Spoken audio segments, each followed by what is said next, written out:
And recently in 2 days ಹಿಂದೆ Aparna madam ಬಿಟ್ಟು ಹೋಗ್ಬಿಟ್ರು. ಅಂಡ್ ಅವರು ಇವ್ರಿಗೆ ಪರಿಚಯ ಇಲ್ಲ ಅಂತ ಅಲ್ಲ, ಎಲ್ರಿಗೂ ಕೂಡ ಪರಿಚಯ ಅಪರ್ಣ ma'am. ನಿಮ್ಮ ಅವರ ಬಾಂಡಿಂಗ್ ಹೆಂಗಿತ್ತು ma'am? ನಾನು ಚೈಲ್ಡ್ ಆರ್ಟಿಸ್ಟ್ ಆಗಿ ಒಂದಷ್ಟು ಶೋಸ್ ಕೊಡ್ತಾ ಇದ್ದೆ, ಲೈಕ್ ಡಾನ್ಸ್ ಶೋಸ್. ನಮ್ಮ ಟೀಚರ್, ನಮ್ಮ ಡಾನ್ಸ್ ಮಾಸ್ಟರ್ ಏನಂದ್ರೆ ಈ ಸ್ಟೇಜ್ ಫಿಯರ್ ಅನ್ನೋದೇನಿರುತ್ತೆ ಅದು ಹೋಗ್ಬೇಕು ಅನ್ನೋದು ಒಂದು ಕಾನ್ಸೆಪ್ಟ್. ಸೊ ಅಷ್ಟು ಶೋಸ್ ಮಾಡಿಸ್ತಾ ಇದ್ವಿ ನನ್ಗೆ.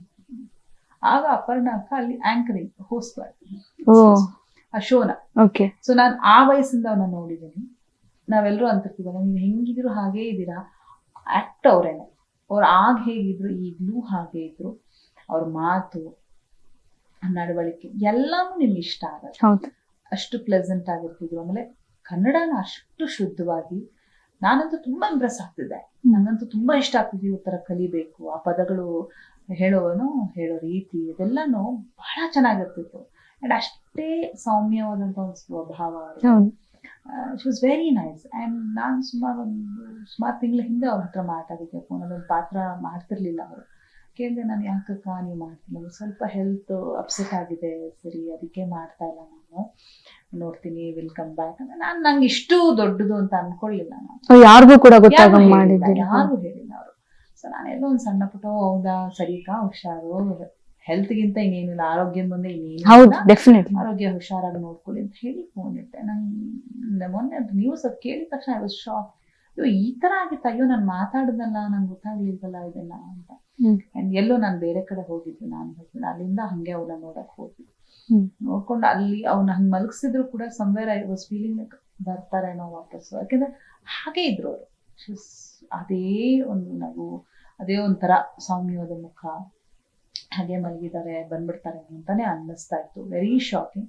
ಒಂದೇನಂದ್ರೆ ಈಗೆಲ್ಲೋ ನಾವು ಮೆಟ್ರೋ ಅಲ್ಲೆಲ್ಲ ಹೋದಾಗ ವಾಯ್ಸ್ ಕೇಳ್ತಾನೆ ಇರುತ್ತೆ ನನಗೆ. ಅಂಡ್ ಕನ್ನಡನ ನಿಜವಾಗ್ಲೂ ಅವ್ರ ತರ ಮಾತಾಡ್ಬೇಕು ಅಂತ ಸುಮಾರು ಸಲ ಅನ್ಕೊಂಡವ್ರು ನಾನು. ಇಷ್ಟು ಚೆನ್ನಾಗಿ ಮಾತಾಡ್ತಾರಲ್ಲ, ಎಲ್ಲೂ ಅವ್ರಿಗೆ ಒಂದು ಡೌಟೇ ಬರಲ್ಲ ನೋಡಿ. ಮಾತಾಡ್ತಾರೆ. ಅಂಡ್ ಆ ಪದಗಳು ಉಪಯೋಗಿಸ್ತಾರಲ್ಲ, ಅದೆಲ್ಲ ಎಷ್ಟು ಸ್ವಚ್ಛ ಕನ್ನಡದಲ್ಲಿ ಅಷ್ಟು. ಆಮೇಲೆ ಆ ವಾಯ್ಸ್ ಅಷ್ಟು ಸೌಮ್ಯವಾಗಿ ಕೇಳಿಸ್ಕೊಳ್ಳೋಣ ಅಂತ ಅನಿಸ್ತಾ ಇರತ್ತೆ. ಸೊ ಅದೆಲ್ಲ ನಂಗೆ ತುಂಬಾ ಇಂಪ್ರೆಸ್ ಆಗ್ತಿತ್ತು ಅವ್ರು ನಡ್ಕೋತಾ ಇದ್ದ. ಅಂಡ್ ಅಷ್ಟು ಸೀನಿಯರ್ ಅವರು. ನಾ ಹೇಳೋದಲ್ಲ, ನಾನ್ ಚಿಕ್ಕಳಿದ್ರೆ ಆಗ್ಲೇ ಸೀನಿಯರ್ ಅವರು, ಆದ್ರೂ ಕೂಡ ಅಷ್ಟೇ ಸಿಂಪಲ್ ಆಗಿರ್ತಿತ್ತು.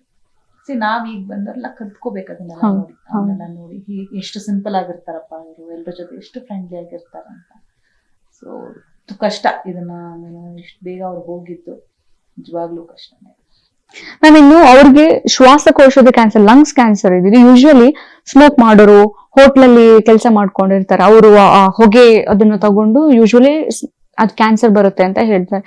ಯಾವುದೇ ಹ್ಯಾಬಿಟ್ ಯಾವ್ದು ಇರ್ಲಿ. ಆಕ್ಚುಲಿ ಇದೊಂದು ವಿಷಯ ನಂಗೆ ಹೇಳೋದು, ಆ ಲೊಕೇಶನ್ ಅಲ್ಲಿ ಸ್ವಲ್ಪ ಡಸ್ಟ್ ಜಾಸ್ತಿ ಇದೆ ಸರಿ, ನನಗೆ ಅದಕ್ಕೇನೆ ಸ್ವಲ್ಪ ಇಶ್ಯೂ ಆಯ್ತು ಅಂತ ಹೇಳಿದ್ರು. ನಾನು ಆಗ್ಲೂ ಸಮ್ ಥ್ರೋಟ್ ಇನ್ಫೆಕ್ಷನ್ ಅಥವಾ ಆ ಥರದ್ದೇನು ಅಂತ ಅನ್ಕೊಂಡಿದ್ದೆ ಹೊರತು ಲಂಗ್ಸ್ ಕ್ಯಾನ್ಸರ್ ಅಂತ ಗೊತ್ತಿರಲಿಲ್ಲ. ಈಗನಂತೂ it is not only smoking ಅಥವಾ ಬೇರೆ ಏನೋ ಡ್ರಿಂಕ್ಸ್ ತಗೋತಾರೆ, ಅದು ಎಲ್ಲಾದ್ರೂ ಯಾವುದೋ ಒಂದು ಕಾರಣದಿಂದ ಲೈಫ್ ಸ್ಟೈಲ್, ನಮ್ಮ ಫುಡ್, ನಮ್ಮ ಸ್ಟ್ರೆಸ್, ಅದೇ ಸಾಕಾಗ್ತಿದೆ ಕಾಯಿಲೆಗಳು ಬರೋದಕ್ಕೆ. ನಮಗೆ ಚಿಕ್ಕ ಚಿಕ್ಕ ವಿಷಯಕ್ಕೂ ಚಿಕ್ಕ ವಯಸ್ಸಿಗೆ, ಯಂಗ್ ಏಜ್ಗೆ ಬರ್ತಾ ಇದಾರೆ, ಬೇಗ ಹೋಗ್ಬಿಡ್ತಾ ಇದಾರೆ. ಮೇ ಬಿ ನಮ್ಮ ಲೈಫ್ ಸ್ಟೈಲ್ ಹಂಗೆ ಆಗ್ಬಿಟ್ಟಿದೆ ಅನ್ಸುತ್ತೆ ನನಗೆ. ಎಲ್ಲ ಒಂದ್ ಕಡೆ ಊಟ ಇರಬಹುದು ಅಥವಾ ನಿದ್ರೆ ಇರಬಹುದು, stress level is too much. ತುಂಬಾ ಸ್ಟ್ರೆಸ್ ತಗೋತಾ ಇರ್ತೀವಿ, ಅದ್ ಮಾಡ್ಬೇಕು. ನಮ್ಗೆ ಈ ಕ್ರಿಮಿಟೋರಿಯಮ್ಸ್ಗೆ, ಈ ಡೆತ್ಗೆಲ್ಲ ಹೋದಾಗ ಅನ್ಸೋದು, ಅವ್ರು ಮಲಗಿಸಿರ್ತಾರಲ್ಲ, ಆಗ ಅನ್ಸುತ್ತೆ ಇಷ್ಟು ಹೋರಾಡ್ತೀವಲ್ಲ ನಾವು, ಇಷ್ಟೆಲ್ಲ ಕಿತ್ತಾಡ್ತೀವಿ, ಇಷ್ಟು ಹೋರಾಟ, ಎಂಡ್ ಇದೇ ದಿಸ್ ಇಸ್ ದ ಎಂಡ್. ಇಷ್ಟಕ್ಕೋಸ್ಕರ ನಾವು ಇಷ್ಟೆಲ್ಲ ಒದ್ದಾಡೋದು ಅನ್ಸುತ್ತೆ. ಸೇಮ್ ಎಕ್ಸಾಂಪಲ್, ನಮ್ಮ ತಂದೆನ ಕ್ರಿಮಿಟೋರಿಯಂ ಅಲ್ಲಿ ಇಲ್ಲಿ ಕರ್ಪೂರ ಇಟ್ಟು ಹಿಂಗೆ ಕಳಿಸ್ತಾ ಇದ್ರೆ ಐ ವಾಸ್ ಥಿಂಕಿಂಗ್, ಅಳು ಬರ್ತಿದೆ. ನಮ್ಮ ತಂದೆ ಹಿಂಗೆ ಬರೋದೇ ಇಲ್ವಲ್ಲ ಲೈಫಲ್ಲಿ, ಮಿಸ್ ಮಾಡ್ಕೊಂಡ್ಬಿಡ್ತಾ ಇದ್ದೀನಿ. ಅದೇ ನಾವು ಹೋರಾಟ ಮಾಡ್ತೀವಿ, ಕಿತ್ತಾಡ್ತೀವಿ, ಜಗಳ ಆಡ್ತೀವಿ, ಬೈತೀವಿ, ಎಂಡ್ ಆಫ್ ದಿ ಡೇ ಇಷ್ಟಕ್ಕ ನಾವು ಇಷ್ಟು ಹೋರಾಟ ಮಾಡ್ತೀವಿ. ನಮ್ಮ ಡ್ಯಾಡಿ ಇಲ್ವೇ ಇಲ್ಲ, ಮತ್ತೆ ಬರೋದೇ ಇಲ್ವಲ್ಲ ನಮ್ಮ ತಂದೆ. ಆ ಒಳಗೆ ಹೋಗ್ತಿದ್ದ ಈ ಥಾಟ್ಸ್ ಬಂದೇ ಬರುತ್ತೆ. But still again will fight.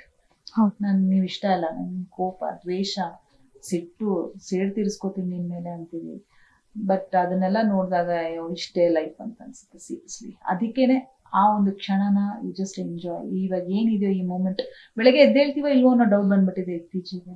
After seeing Appu sir, Aparna ಅಕ್ಕ, ಇವನ್ನೆಲ್ಲ ನೋಡ್ತಾ ಇದ್ದಾಗ ನಾವು ಎದ್ದೇಳ್ತೀವ. ಚಿರು ಸರ್ಜಾ, ಇವನ್ನೆಲ್ಲ ನೋಡ್ತಾ ಇದ್ದಾಗ ಸಚ್ ಅನ್ ಯಂಗ್ ಏಜ್ ಅವ್ರು ಹೋಗ್ತಾ ಇರೋದು. ಎದ್ದೇಳ್ತೀವ ಇಲ್ವಾ, ಸೊ ಈ ಕ್ಷಣ ಎಂಜಾಯ್ ಮಾಡ್ಬಿಡೋಣಪ್ಪ ಅನ್ನೋದು ಬಂದ್ಬಿಟ್ಟಿರ್ತಾರೆ. ನನ್ನ ಹಸ್ಬೆಂಡ್ ಯಾವಾಗಲೂ ಇದನ್ನ ಹೇಳೋದು, ಫ್ರಮ್ ಬಿಗಿನಿಂಗ್ ಆ ಒಂದು ಕ್ಷಣನ ಎಂಜಾಯ್ ಮಾಡು. ಏನೋ ಒಂದು ಕಾಫಿ ಬೇಕು ಅಂದ್ರೆ ಟಕ್ಕನ್ ನಡಿ ಹೋಗುವ, ಐಸ್ ಕ್ರೀಮ್ ಬೇಕು ನಡಿ ಹೋಗುವ. ಬುಗುರಿ ಆಡ್ತಿರ್ತಾರೆ ಅಲ್ಲಿ ಮಕ್ಕಳು, ಇವ್ರು ಹೋಗಿ ಆಟ ಆಡ್ತಿರ್ತಾರೆ. Because I just want to live that moment. ನಮಗೆ ಮತ್ತೆ ಆ ಕ್ಷಣ ಬರಲ್ಲ ನಮಗೆ, ಹೌದು. ಆ ಕ್ಷಣ ಎಂಜಾಯ್ ಮಾಡ್ಬಿಡು. ಯಾವ 3 ಹೊತ್ತು ಯೋಚನೆ ಮಾಡ್ತಾ ಇರಬಾರ್ದು, ನೀವು ಇದೇನ್ ಮಾಡ್ಲಿ ಅದೇನ್ ಮಾಡ್ಲಿ ಅಂತ. ಸೊಲ್ಯೂಷನ್ ಹುಡುಕು, ಹೌದು. ಯೋಚನೆ ಮಾಡು, ಚಿಂತೆ ಮಾಡ್ಬೇಡ. ಚಿಂತೆ ಮಾಡಿದ್ರೆ ಬೇಗ ವಯಸ್ಸಾಗ್ಬಿಡುತ್ತೆ. ಚಿಂತೆ ಮಾಡ್ಬಾರ್ದು, ಯೋಚನೆ ಮಾಡು, ಸೊಲ್ಯೂಷನ್ ಹುಡುಕು. ಸಿಗಲ್ವಾ ಬಿಟ್ಬಿಡು ಹೋಗ್ಲಿ ಒಂದ್ ಸ್ವಲ್ಪ ಹೊತ್ತು ಅಂತಾನೆ ಅವ್ರು ಹೇಳೋದು ನನಗೆ. So life is like that.